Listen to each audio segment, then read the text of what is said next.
What's going on, people? We are Tottenham TV here, back here for another video, not the match ratings, but the season ratings we've got to bring to you today.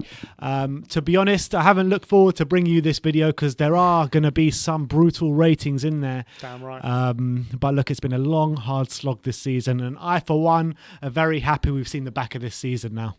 Yeah, I'm glad it's all over after it promised so much and delivered so little this season, and got all our hopes up, and in classic Spurs fashion they snatched it away from us. So that's just the nature of how the season went. You know, we started the season thinking, signing Bale, Mourinho in his second season, all these things, with a bit of romance in there, but look, it wasn't the first false dawn, and it won't be the last. No, definitely not. And that's the thing, in previous seasons we haven't expected much and then been unexpected and then been pleasantly surprised. But this season we probably expected a bit too much. That's the thing. It's the hope that kills you. Yeah. When we have no hope, we always seem to do always. Just like no hope and going into that last game of the season pretty much encapsulated Tottenham. And going to the last 15 minutes had no hope whatsoever. And that's when we turn it around. But when we actually have a chance to achieve something, we never do it. So that's just Tottenham for you. All right, so how this is going to work, we're going to go through player by player, 24 players to get through. We've given them all a rating out of 10, very similar to our match ratings. So yeah, let's get into it, and let's start off with Joe Hart. Both of us going for 6. Yeah. How do you assess his kind of season? I mean, he didn't really get to play in the second half of the season much, did he? Once we got to the Europa knockouts, he played in the group stages and wasn't great, it wasn't horrendous, but he didn't exactly do much. And the same old problems with Joe Hart came to the fore, getting beaten from range, the left hand side, getting beaten low to his left as well. So those were still a problem for Joe Hart. So I don't think I'm not against having him as backup keeper in the future, but it wasn't amazing. I think with Joe, average, with Joe Hart, I think he did pretty much what he was called upon to do.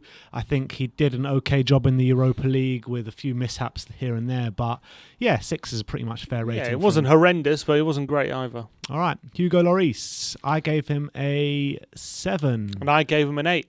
The reason I gave him a 7, I'll go first on this one, is that I think that by and large he has had a good season. You got to say that. I think first half of the season I thought he was brilliant, and I think since Ryan Mason has come in, I think he's been brilliant. But there was those 2 months in between where I thought he did let us down on quite a few occasions. So I would have given him an 8, but those kind of moments where it really mattered to us as well, because he was quite imperative to us dropping quite a few points in those 2 months. So that's why I've given him a 7. Yeah, I mean, I can understand the way of thinking. I just think, by and large, throughout the season, he's been largely excellent. I think his form outside of those those couple of months that you mentioned, I think has actually been really, really good. So I don't think that that it should be marked him down too much. The fact that he didn't have a great couple months back then, I actually think he's been so good. And that, again, for a second season, I think in a row, or third season in a row, he's topped the expected saves tally, and he always tops that table every single season. And I think this guy is so criminally underrated a lot of the time.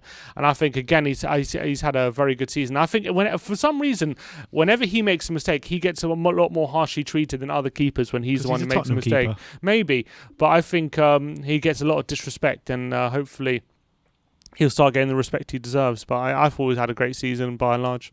Next up, Serge Aurier. Both of us giving him a 6 there.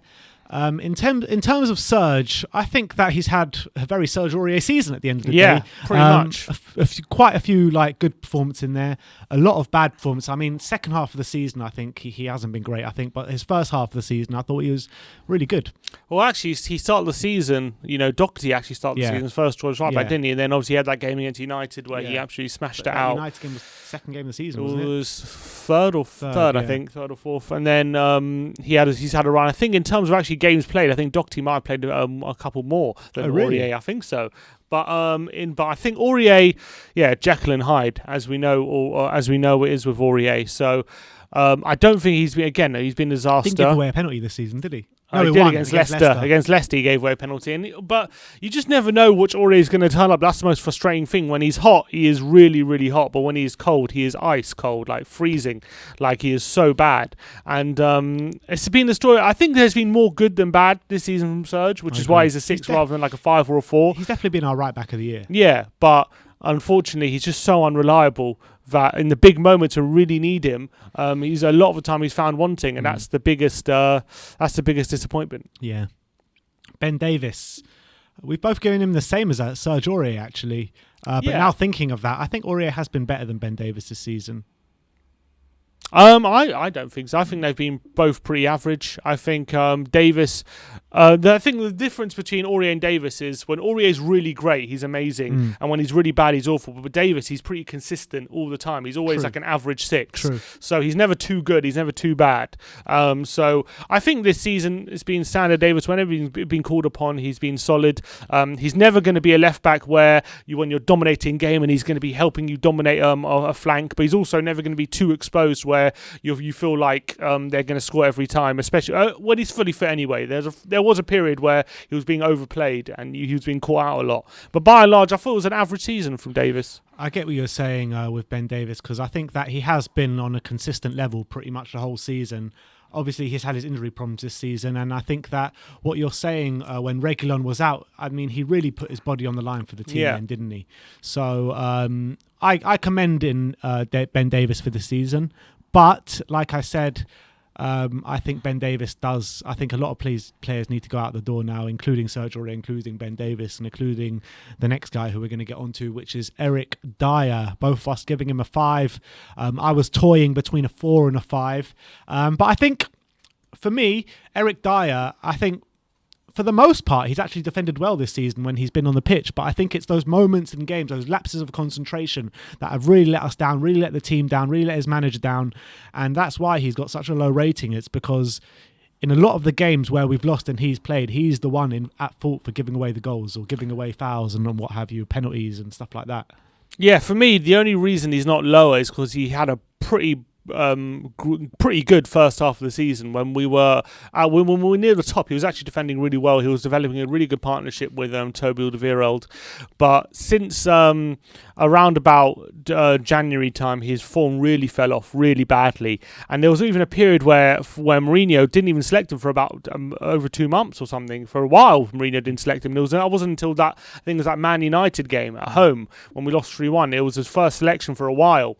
So I think by and large, it's been a pretty poor season, especially in the second half. And if we're taking the second half of the season into account, he's literally about a 2 or a 3. Luckily, in the first half, I would say he was about a 7 or an 8. So it kind of balanced out for a 5 overall. We even gave him a 10 out of 10 in one of the games. In one of Man City, he was excellent. Look, he was excellent in the cup final against Man City. Yeah, so I think people gloss over a lot of the time that he has been good in some games, but he's cost us so many times that you can't give him any higher than, I think 5 is the highest you can give him because of just how many times he's cost us in crucial moments. I do feel in the second half of the season he has had some good performances, but every good performance he has is followed by a poor one. Yeah, that's the problem with Dier, and that culminates him not being in the England squad, and I think deservedly so, unfortunately for him.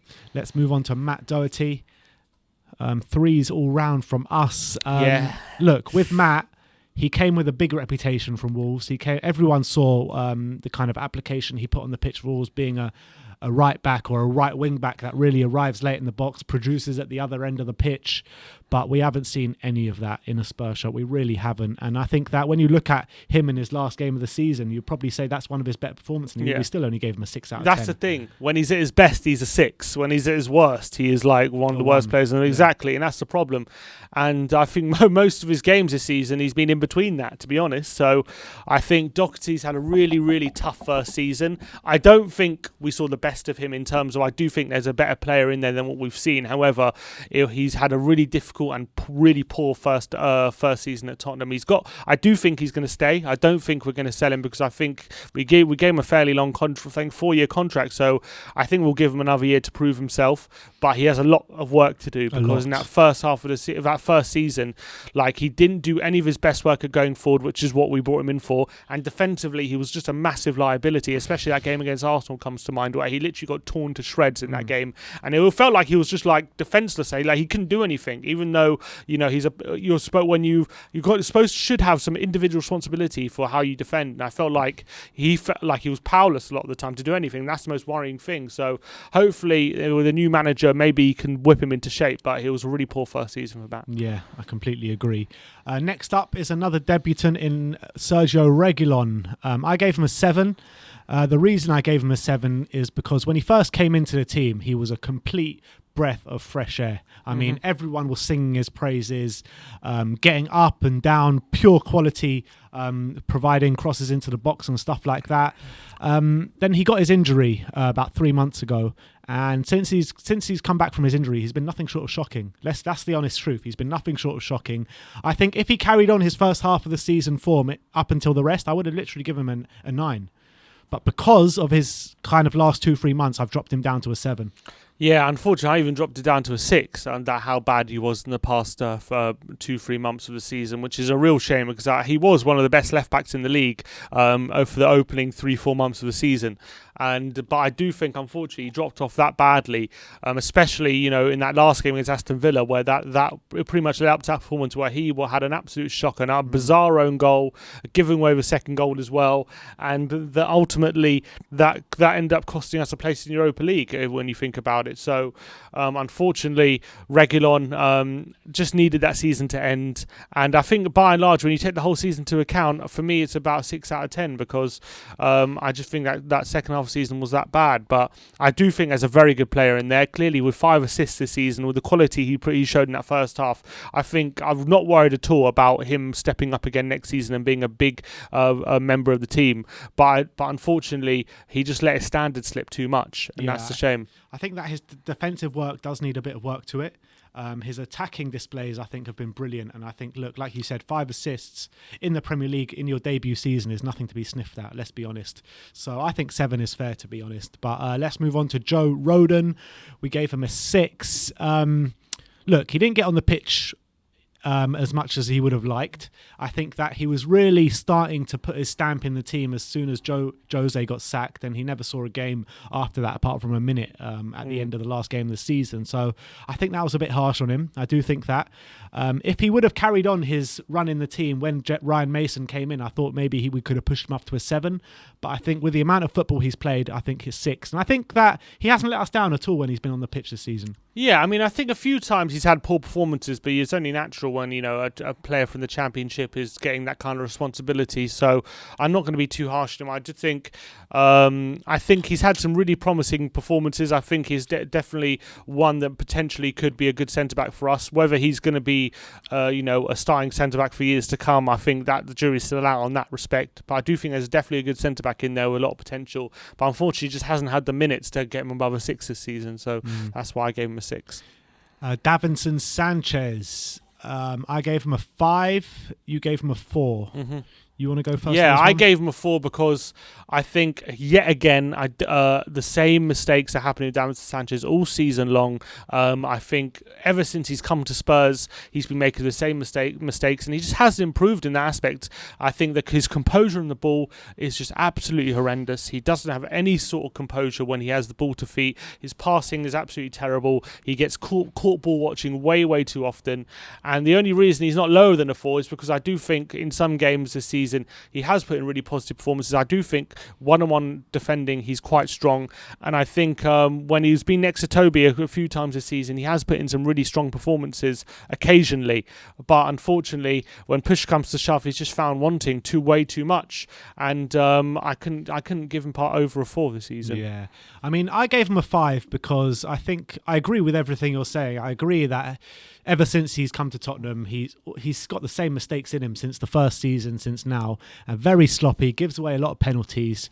But I do think there was a period within the season where he was actually our top performing centre-back, which actually says a lot about our centre-backs more than it says about him. Yeah, during that period, even then, he was still making mistakes, I remember. I know that period you're talking about. It was very short. He was, but that's why I gave him a 5, just because he did. Look, I know he was making mistakes that weren't costing us, but he did elevate his game to what he was at, you know what I mean? So I don't think he's been any worse than Eric Dier this season. I do. Do you think so? I think he's been worse than Dier for me. I think Dier has put in a lot more solid and consistent performances than Sanchez for me. That's just my opinion. At the end of the day, I think both of them need to go. Both aren't good enough. Yeah, I don't think either of them are good enough, and I think they're pretty much on a par as defenders. Last of the defence, Japhet Tanganga.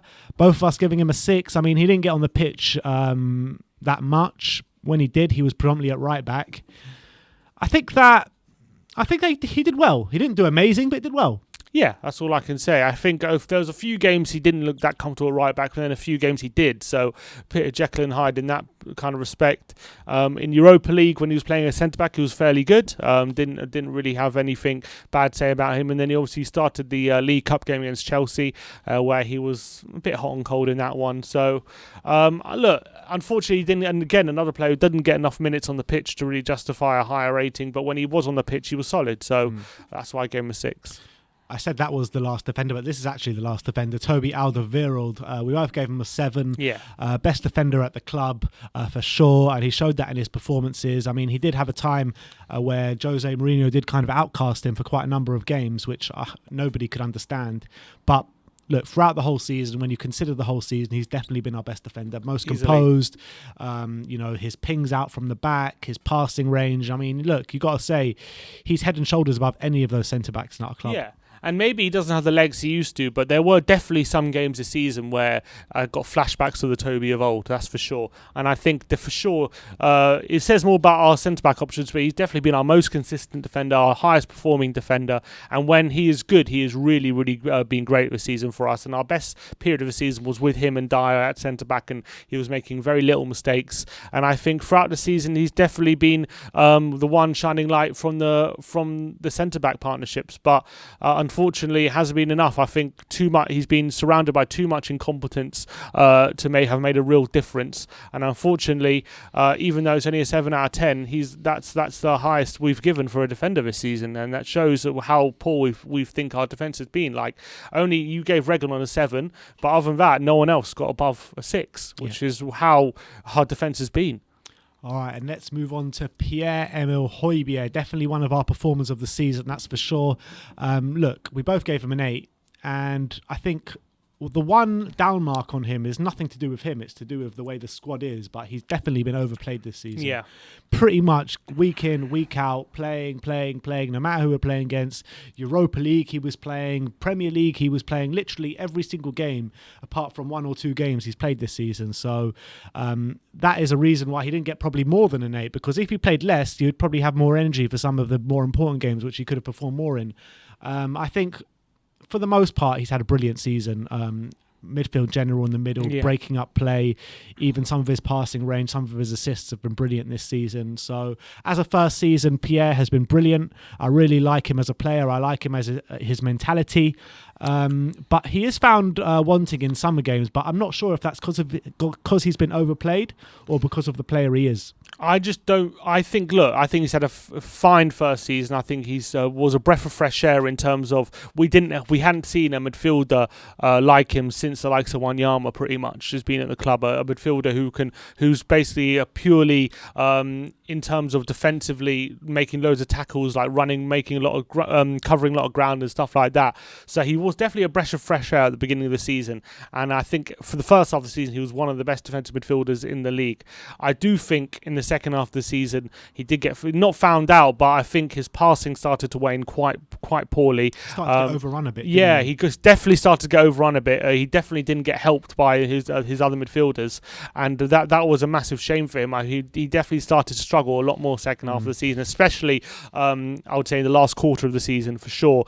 His passing was definitely off it, and it'll be very interested to see how he performs when if we do have a manager more possession based, that kind of stuff, how he performs in that kind of system. I reckon he would thrive in a pressing system, a la what Pochettino used to implement. I do think he'll thrive in that. But it'll be interesting to see, like when he's forced to play very quick passes that have to be accurate, have to be on point, whether he has the capability to do that on a consistent basis. The jury's out on that one, I do feel. I think the problem with Hojbjerg is that when he's great, he's unbelievable. But actually, when he's having a bad game, he's just a bit of a headless chicken. He's all over the place a bit. He's all over the place. He gets overrun. He misplaces passes. I mean, when he's having a bad game, he's really having a bad game. Yeah, and like he can't put a pass together, and then he can't make a tackle and things like that. And that's happened a couple times, I would say, in the last quarter of the season. And when he gets booked early as well, that's it. Him out for the game pretty much. Because he always relies on having a booking up his sleeve late in the game, kind of with his challenges. But look, I think he's been by and large a very good signing. I think for majority of the season he's been consistent, even up until the latter. Because remember that game against who was it, Wolves? Yeah, that was only a couple of weeks ago, and he was absolutely brilliant in that game. So he has put in by and large consistently good performances.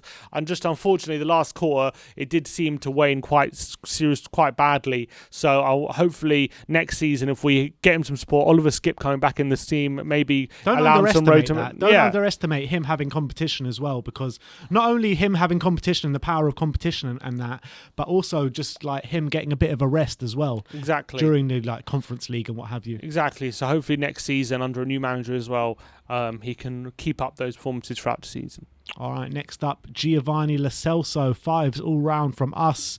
We're big fans of Giovani Lo Celso. We really are. The reason he gets a 5, first of all, he's had a season plagued with injuries. Again, which is a shame. Which is very worrying, to be honest. I think when he has got on the pitch, it's been a mixed bag from him. It really has been a mixed bag. I think that he has shown some of the qualities he has done. I mean, that game against Man City, came on, got the winner for us.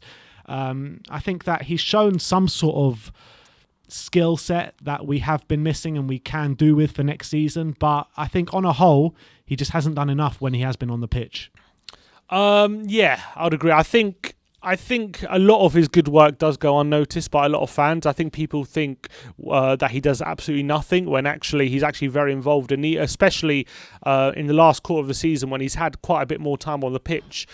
He's actually been very combative, making a lot of tackles. He's been helping out in midfield quite a lot, and he progressively in the midfield, getting the ball forward and breaking lines and stuff like that. He's actually been quite solid, but unfortunately, there's been a few too many games in the little that he's been on the pitch because of his injuries that he's just been a bit anonymous, hasn't really been involved in the player much and been taken off early and that kind of stuff. And that's been a big shame. But I do think hopefully next season, another fresh start, I do think there's a seriously good player in there. And I definitely would not look to get rid of him. I definitely want him involved in the team. And I think he can be a very good weapon for our new manager, whoever comes in, because I think he'll be a joy to manage for the new manager. So I'm excited to see what he brings next season, but unfortunately this season's kind of just got away from him. I do think with Giovani though, in the majority of games that he's played, whether it be a bad game or a good game, there's always flashes of brilliance in there. Always, yeah. Always. Exactly. And I think he's a class player, so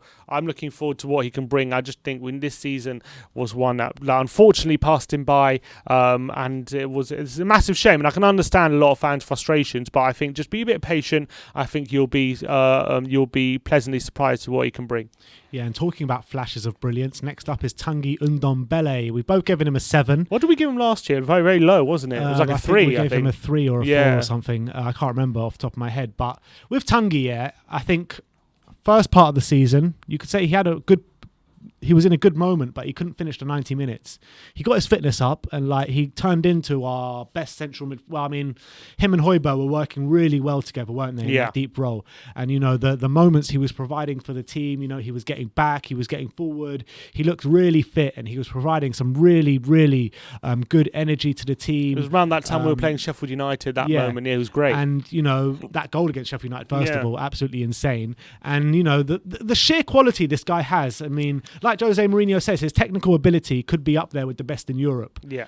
But I don't know if it's something with his attitude or something. Something went wrong again this season, and Ryan Mason didn't fancy him at all. No. And I think that his fitness did kind of drop off at the end of the season as well. Yeah, and he just became a bit of a passenger in some games. For example, that North London derby, he was an absolute passenger, and that really disappointed me, because when sometimes with someone like Tanguy in those big games, you really want him to know that he can thrive and step up. And I think second half of the season, especially in the last quarter, he's kind of just been anonymous. He kind of hasn't have those flashes of brilliance that he had for the first 3/4, and that was a massive shame. I do think for the majority of the season, he's been definitely one of our most consistent and most talented players, and made a serious effect on the pitch. Talented, yeah. It's just a shame that it kind of, I don't know, there's just something missing with Tanguy. He hasn't kind of had the season where I've stood up and said, all right, this is it now. I mean, he was doing that at the beginning, but it just fell away poorly, and that was the most frustrating thing. But I think there was a moment in the season where, I don't know about you, but I was like, this guy is going to be world class, or he is world class already. That's how good he was can playing. be. There's just something that needs to be unlocked with him. There's just something mentally that needs to be unlocked, because he is so talented. He is honestly in the top 5 most talented centre mids in the league. No doubt about it. The way he dribbles, I think in the way he European passes, football, like, he is so talented. But it's all about unlocking it on a consistent basis throughout the 90 minutes, and also physically. I know he's definitely improved his defensive element this season, compared to last season. But it's all about in the biggest games where we really need him to step up and put those extra yards, getting that motivation out of him. I think that's something he might struggle with, just that extra motivation to really be motivated to be a top player, because I think he's definitely quality-wise a top player, but whether mentally he is, I mean, I think there's just something might be missing that needs to be unlocked with him. And if you cast your mind back to when we signed him, we did that video with the Leon channel. Yeah, that's what they said. They said he's got a mentality problem as well. They also said that. So maybe it's something we kind of overlooked and didn't look too much into. But the guy's quality is second to none. But what you could know, one thing you got to say is last season he was having real problems, and then he kind of turned it around under Jose, and he seemed to have a bit of a shift in mentality. But there's one thing having a shift where you start performing more, playing more consistently. But there's another shift from playing consistently, and now I'm playing well consistently and playing 9 out of 10 game after game. I think he was doing that for a short amount of time. For sure, but he needs to do it over a whole season. Of course. And then that's the next kind of step for Tanguy. Well, hopefully that can happen next season, and hopefully he wants to stay at the club, because I think that this guy's technical ability, like, it's going to be very hard to find someone that can do what he does. And when you're missing what Moussa Dembele used to do for us, I think he can fill that void. I really do. Yeah, I completely agree. He could definitely do it. It's just whether he has it in him to mentally have it. Moussa Sissoko.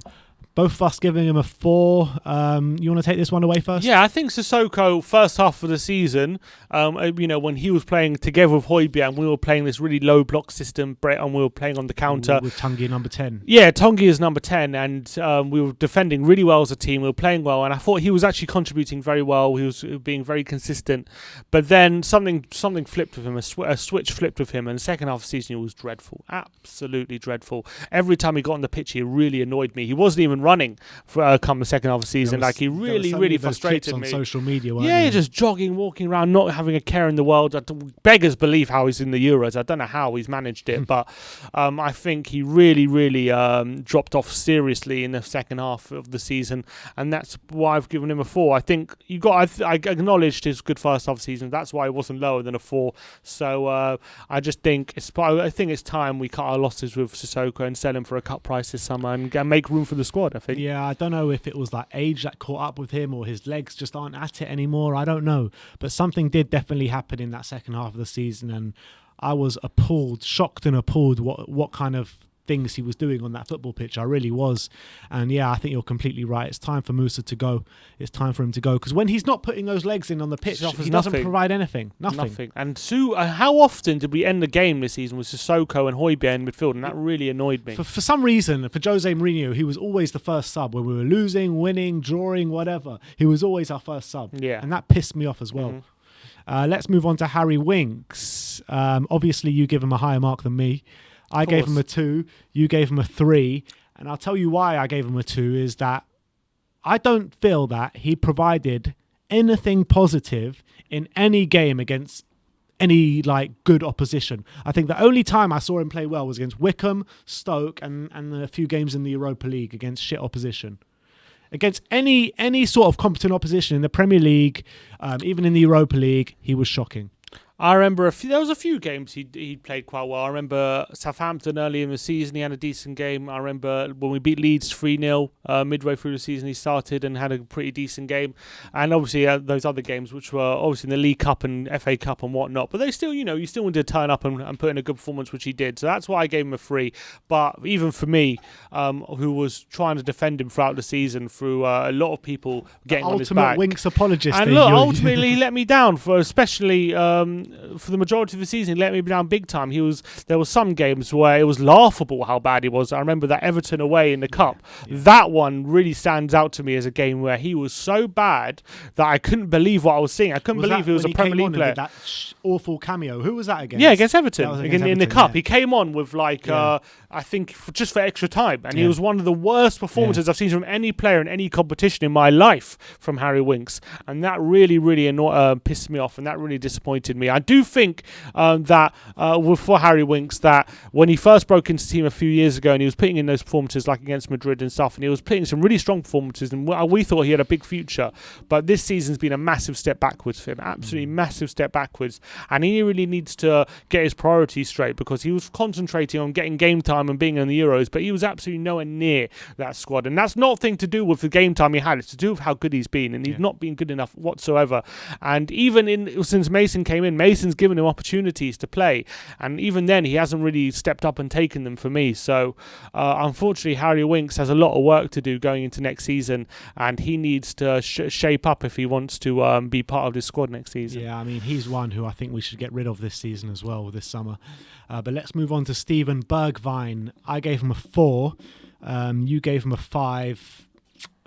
The reason I gave him a 4 is, look, first half of the season, he was actually doing well for the team in terms of being a defensive winger.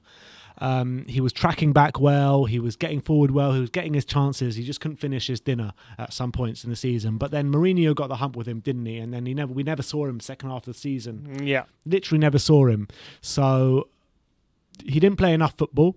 I think first half of the season, yes, he was doing okay, but ultimately, for a winger to only score 1 goal in a whole season is dreadful. It is dreadful. But the only reason I gave him a 5 is because I acknowledge the role Mourinho gave him earlier parts of the season.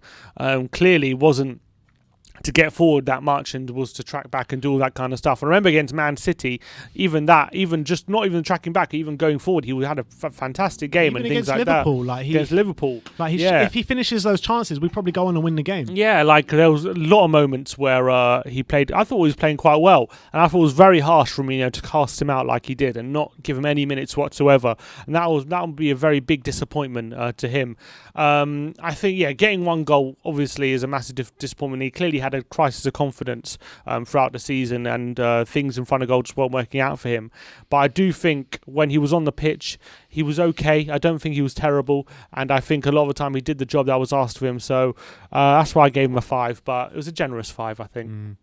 Lucas Moura, 7s all round from us. I think Lucas has had a very up and down season, as always. I think first half of the season, I didn't think he did that well first half of the season. I think that he really started to produce when Jose moved him into that number 10 position. And when he did get moved into that number 10, he was probably one of the best performers in the team. And that's why I kind of moved him up to a 7. And then when Ryan Mason came in, he kind of gone out of the team again, didn't he? He started the final, which he actually played quite well in the final, but he then he got subbed off. We didn't really saw him much after that. He did make some other good cameo performances, like on the last day of the season as well. I think this season, as you say, a mixed bag. I actually think in Europa League he was pretty great. Actually, he was pretty consistently good in Europa League. Premier League, he likes Europe, doesn't he? Yeah, I think also when he comes off the bench, he does seem to make a bit of an impact, and he's hard to deal with. And I think he's had a decent season, probably his best season since better than last season. Sorry, but what was he not as good when we got to the Champions League final? He was pretty good that season. But as a squad player, I thought he did a fairly decent job. But if a good offer does come in the summer, I'll definitely seriously consider taking. Yeah, the highlight of his season is definitely when he moved into number 10, because in that period he was great. Jose seemed to unlock something new in him. Yeah, but then he again, like a one bad game against Arsenal, we moved him away from that position again, and that was a shame. Erik Lamela, 6s all round from us. Again, similar to Lucas, to be honest. A very mixed bag from Erik Lamela. I, for one, probably think this is his last season, seeing as he's got one more year left in his contract. Haven't seemed to get him on the pitch enough in his years at Tottenham, which is unfortunate. I think that every time he's on the pitch, he always gives 110%, but he's always very frustrating when he's on the pitch as well, because he holds onto the ball for too long. Great opportunities can arise from when he's on the ball, but ultimately he's just really frustrating, isn't he? Yeah, I mean, I think, again, another season where his cameos off the bench, he's a lot better than off the bench than when he was starting, and obviously he lit up the season with that great Rabona against Arsenal. That's basically encapsulated his whole season. Yeah. That game against Arsenal. Rabona, goal of the season, probably going to get the Puskas and then get sent off. Get sent off later on. That's Lamela for you. I'm always happy when he's giving 100% and he's ruffling a few feathers on the opposition team and stuff like that. And I do think for many times this season he was doing that to good effect. But unfortunately, whenever he was given opportunities to start, more often than not, he frustrated and was and drifted out of games, and that's why he just wasn't. We didn't give him any higher than a 6. But I think when he does come off the bench, I think he does make a positive impact on the team. He does have an effect on the game. What do you think Grandpa gives Lamela? Grandpa actually loves Lamela. Probably gives him a 10, but we'll see. Gareth Bale, 7s all round, which is interesting. I mean, Gareth Bale's first half of the season, let's be honest, was absolutely shocking. Probably a 0 out of 10. Yeah. Every time he got on the pitch, I mean, we kind of were just clinging on to, he's looking sharp, but he wasn't. No. He wasn't providing... He looked like a player who's finished. Yeah. I mean, he wasn't providing anything on the pitch when in the first half of the season. Second half of the season, I mean, he looked back to not the Gareth Bale of old, but definitely close to. Yeah. Definitely close to, countless amount of braces. He got a hat-trick as well against Sheffield United. I mean, the guy was really providing amazingly to the team. 11 Premier League goals, which is nothing to be sniffed at. I mean, if he would have had the second half of the season all season, he would have got a 10 out of 10, literally. Yeah, he was fantastic second half of the season, and he seemed to get his confidence back. He was taking people on. He was burning some people for pace. He was finishing things first time, where before he was taking 1 or 2 extra touches, and he really did seem in confident mood, and he showed us what he still has to offer, what he still has to give, and how much quality he still has, and clearly he still has a hell of a lot of it.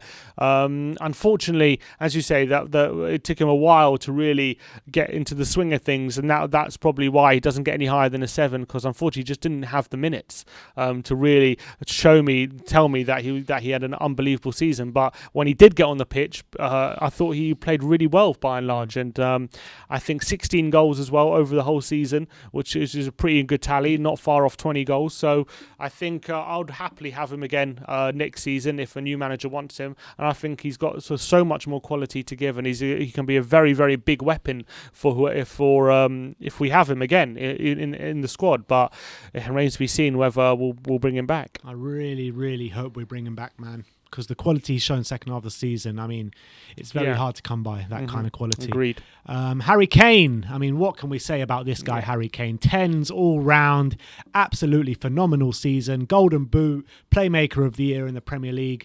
I don't care who gets player of the year in the Premier League, this guy has been the best player in the Premier League. Sure. He has, hands down. I mean, in a team that finishes 7th, to finish on golden boot and most assists, I mean, his teammates have done him a massive disservice this season. Absolutely. A massive disservice this season. I mean, Harry Kane has been amazing. Absolutely amazing this season. And you can't fault his effort. You can't fault everything he's done. Literally, he's been a diamond among a sea of shit, pretty much, for the whole season. And he's the one who's stepped up, maintained his standards, been professional throughout the season. He never turned on the manager and always kept up his professionalism, always had a good relationship with Mourinho. Even when Mason came in, he had a couple of off games, but then came back into it strongly later on. And I thought he was absolutely fantastic throughout the whole season, from start to finish. Started off the season on fire and pretty much maintained it throughout the whole season. We had maybe a couple of dips, but never more than 2 or 3 games. Always came back very strong. So if Harry Kane had that season every season, he has had, but like if the rest of the it's his squad, best season in Tottenham shirt. if the rest of the squad were even half as good as Kane, we would easily have made top 4 and probably would have put in a title challenge. That's the truth.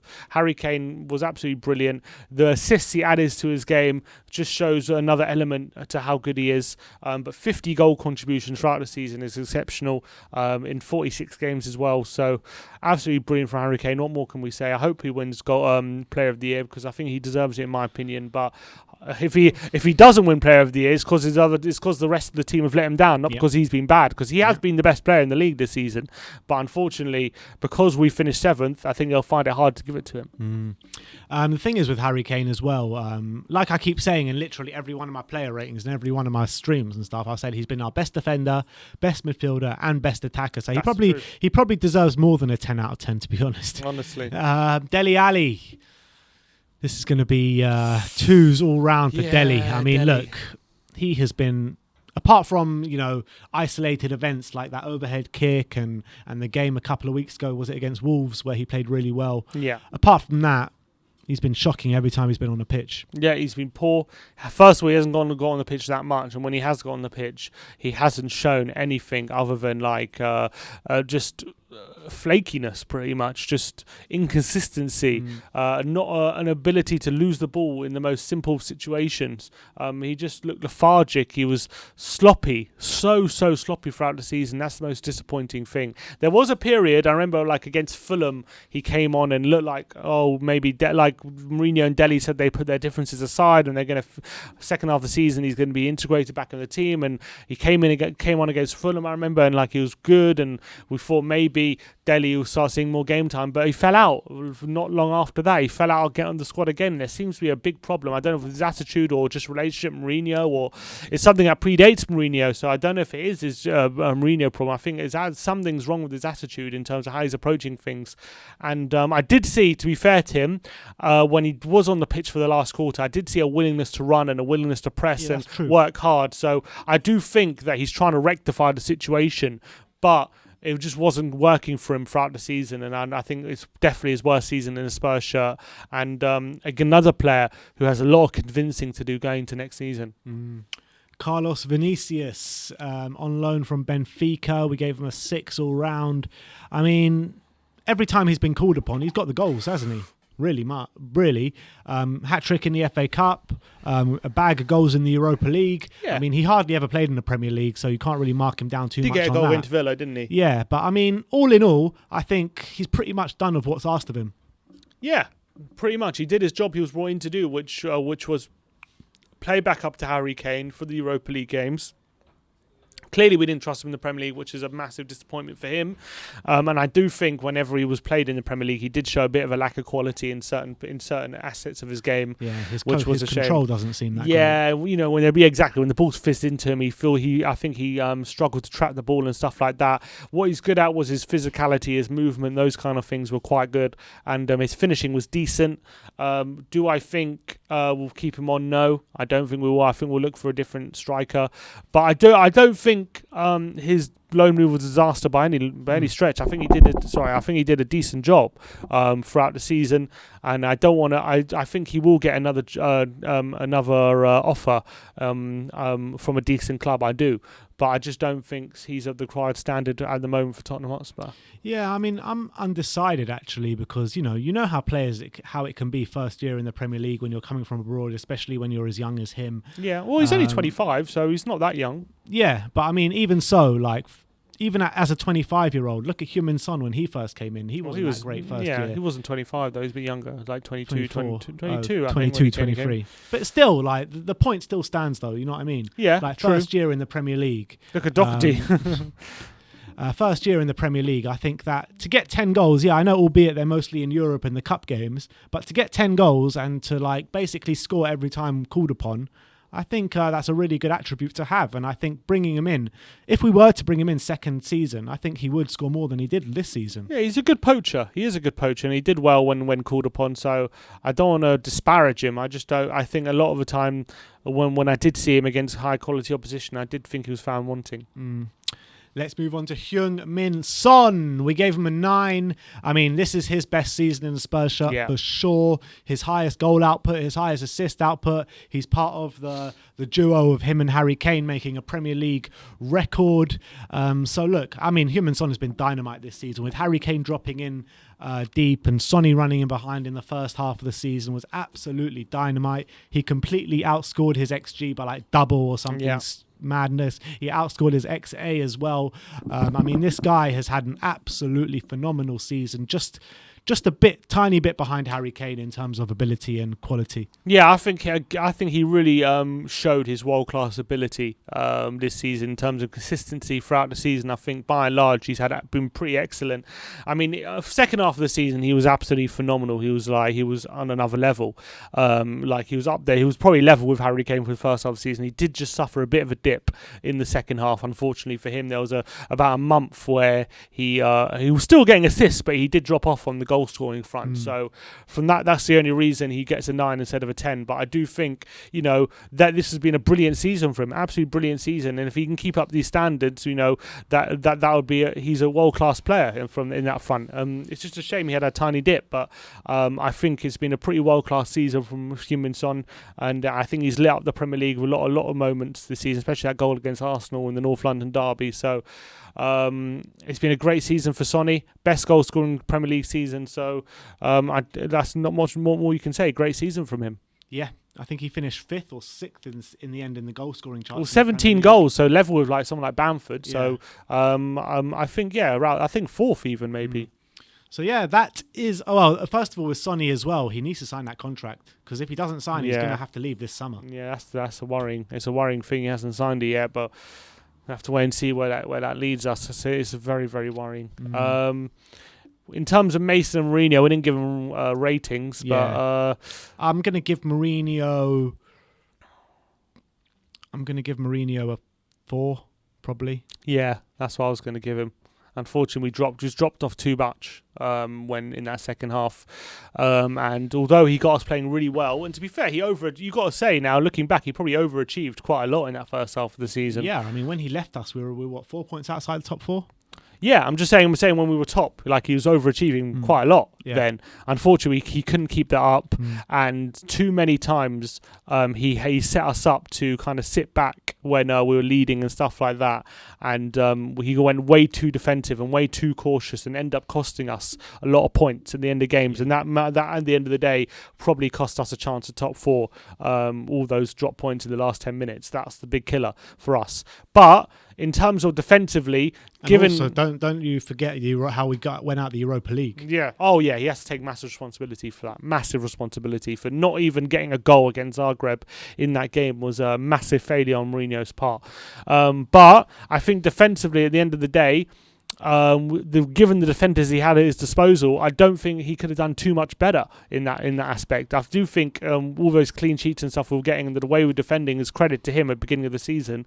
Unfortunately, he just couldn't keep that up, and also he has to get credit for taking Kane and Son to a new level, which they found this season. But when push comes to shove, a lot of the football was pretty poor throughout the season. When you're not getting the results like we won in the second half, it's only one way it was going to end up, and it ended up in the way it did. But sacking him before the cup final was pretty unforgivable. It was criminal from the board, absolutely. So that was that's that with Mourinho. Unfortunately, his tenure ended very, very badly and had to be moved on. When it comes to Mason, 4 wins out of 7 games, so 3 defeats coming in, 1 in the cup final and 2 in the league. I think probably give him a 6 out of 10. I think it's so harsh to rate Mason. I think it's so harsh because first of all, he hardly had any games to play. Harsh business. Yeah, he hardly had any games to play. He shouldn't have been there in the first place. He's not a manager. Doesn't have the coaching badges. He's 29 years of age. Yeah, but 4 wins out of 7 is not bad, is it? Yeah, look. In that case, he did well. But I think if I'm trying to say if Mourinho stayed on, we could have finished higher up in the table. I think there's a chance. There's a chance because we've always been pretty good against the bottom half teams this season, even under Mourinho. I know we drew to Newcastle, but then in hindsight, throughout that period, Leicester got battered by Newcastle probably a week later. So Newcastle just on very good form. I think if Mourinho would have stayed, would there have been a chance that we would have a very strong end to the season? There is a chance. We'll never know. We probably would have lost that Leicester game though. We probably would have lost the Leicester game, but I would say I reckon we would have competed a lot better in the Villa and Leeds games than we did. I agree. And also the cup final as well. And the cup final. I mean, we did only lose 1-0 at the end of the day, so it's hard to say we would have done better under Mourinho for that. But I think we have more chance of winning that cup final, regardless of what the score was, with Mourinho than without. I agree with that. I 100% agree. So I do think there was no point sacking him with the way when we did. We might as well have given him to the end of the season. But Daniel doesn't think that way. It was probably just for saving money purposes. So Daniel Levy gets a 0. Definitely. Unfortunately, he has to take a lot of responsibility for how the season panned out, for not getting that crucial defensive target we needed, and that probably ended up costing us throughout the season. Because I think when you look at it overall, the attack pretty much did its job. For the Kane, Son, Bale, by and large, did their job. Yeah. It's just the back line needed some leadership and needed some quality, and unfortunately it was found wanting. So that's what ended up costing us, because at the end of the day we only finished 5 points outside top 4. I know it feels like we finished a million miles away, but we didn't. So a couple of games could have gone away. Newcastle beginning of the season, West Ham 3-0. Well, it was just those last 2 games. If we would have beaten Leeds and Villa, Leeds and Villa. That's it. Those 2 games would have made us top 4. But you think back in the early season, that Newcastle game, that West Ham game, just a few moments and we could have easily been top 4, but those fine margins end up costing us throughout the season, and we end up now in the road for Conference League, and it's a massive failure. But that's it. That's how the season ends. All right, so that is our season ratings. Let me know your season ratings in the comment section below. Like, subscribe and comment, and as always, come on you Spurs.